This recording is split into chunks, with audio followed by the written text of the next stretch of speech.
Hello guys, this is Drake, and today I'm going to show you how to get this Record My Screen app.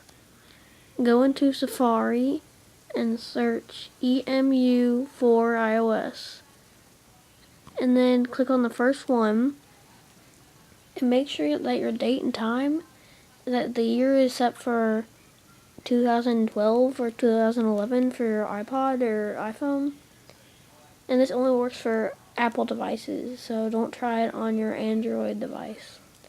So once you got to this page, hit downloads and make sure that the date and time is set to 2011 or 2012, because if it's not, it won't work.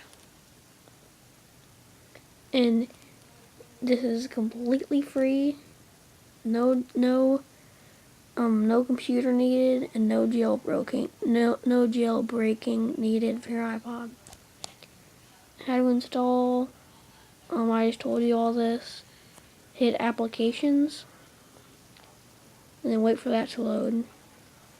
After this loads, it'll pop up all these different things, and you can click on any of them. Like the one I'm using is RecordMyScreen.